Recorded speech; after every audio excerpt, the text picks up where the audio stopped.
Hello, dear students. Let us see a question asked in GATE 2012 on relational algebra.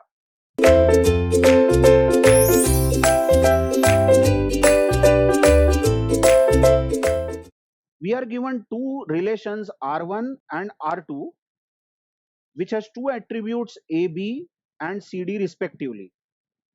Well, the underlined attributes A and C indicate that they are primary keys in the respective relations. Now, it is also given that B is a foreign key that refers to C in R2. Clearly, it has been given B is a foreign key. This attribute B is a foreign key which refers to C of R2. So by now it is expected that you know what are the rules of foreign key, because the next statement given is that if the data in the two relations R1 and R2 satisfy referential integrity constraint, which of the following is always true? You just check this word, always true. Some four relational expressions have been given and we have to track which one of them will be always true. So let's see the first one. This is project B from R1. So take all the values of B, this column B from R1, minus take all the values of C from relation R2. And if you do the subtract operation, it should be always a null set. It is given. This is null set, isn't it? So to find out whether this is true or not, I have kept myself ready with an example.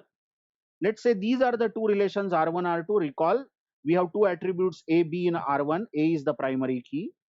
And we have two attributes in R2, C and D, and C is the primary key. And B is the foreign key which refers primary key C, given in the question. These all details are given in the question. I have taken some arbitrary rows in both R1 and R2. But by arbitrary, what I mean is I have not just taken anything. There is a referential integrity constraint that I have to follow or I have to preserve. The point is that whatever values you show in this column B must exist in column C. Check my words.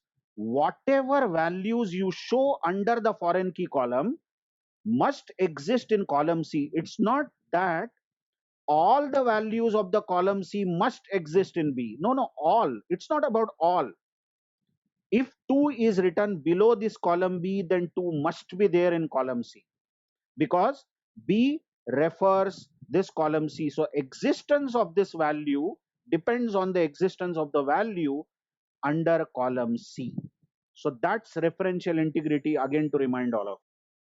So is this particular relational algebra expression always true, they are asking. We are looking for option A. This is option A asked.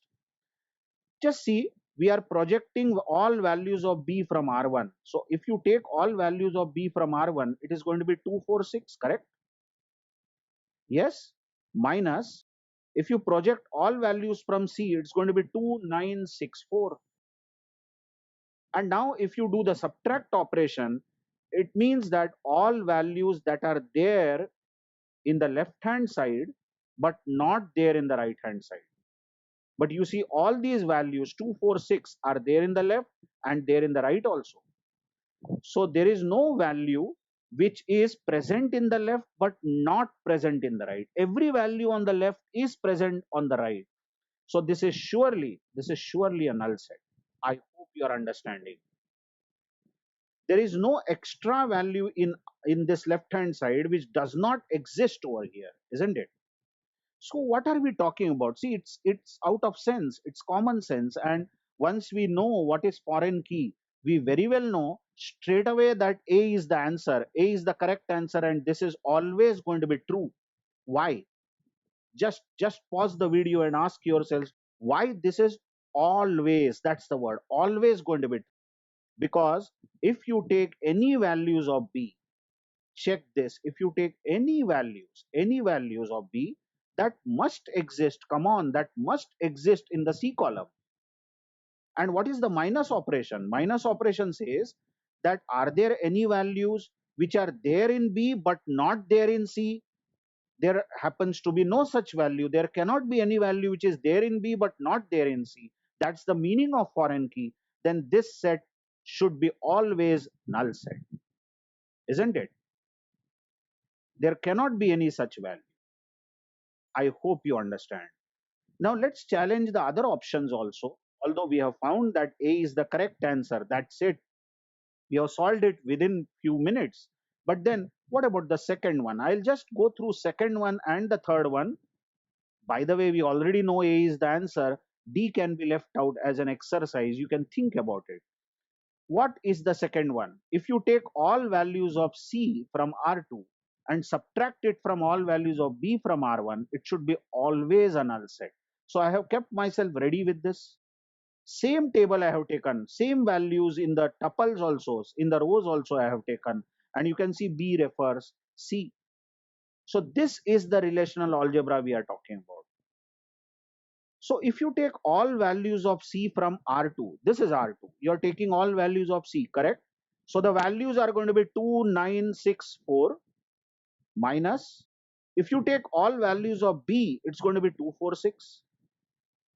Now, if you do the subtraction of these two sets, you will see that there is a value which is there in the left hand side, which is not there in the right hand side. So the answer of this will be 9. So it is not a null set, isn't it? It's not a null set. Subtraction of this is not a null set. You might wonder, yes, surely somebody might be thinking about this. Okay, 9 over here was missing, but it's perfectly allowed to be over here. I agree, 9 can be over here. And let's say we have something like 8, 9 over here. Okay, now if you solve this, if you now solve this expression is pi C R2 minus pi B R1 is always equal to null set. What is values of C? It is 2964. Check the values of C here, 2964 minus values of B, that are also 2469.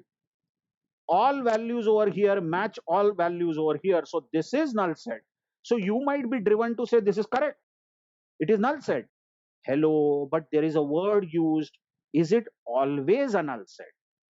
This is not always a null set, because it's not that when you have some foreign key, then in the foreign key column all the values of C must exist. They can exist, I am saying, but it's not necessary that they must exist. So this cannot be the correct option, because the always of the word has restricted us from doing so. Let's see the third option. The third option says, if you take all values of B from R1 and if you take all values of C from R2, then the two sets are always equal.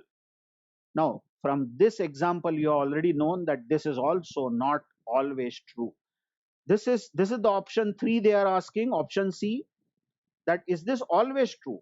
If you take all values of B, 246, as you see, all values of B, is it equal to all values of C, 2964? No, this isn't correct. These two sets are not equal. So this is not always true. What do you mean by that? Somebody might be again arguing, what if this 9 is present here? 9. Okay, it's allowed because this is foreign key, and foreign key can take this value 9 which is present in the column which it is referring. So if you have 8, 9, then in that case we'll have 2469 in R1's B and 2964 in R2's B, then they will be equal. But the point is that it is not necessary that 8, 9, or rather all values of C must be there in the column B. So this is not always true. I hope you have got enough of it in this question, and I hope that you can trace easily.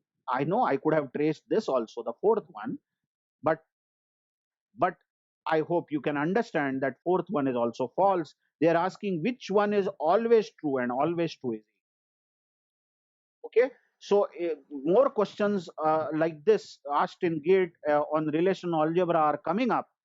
See you in the next video. Thank you very much.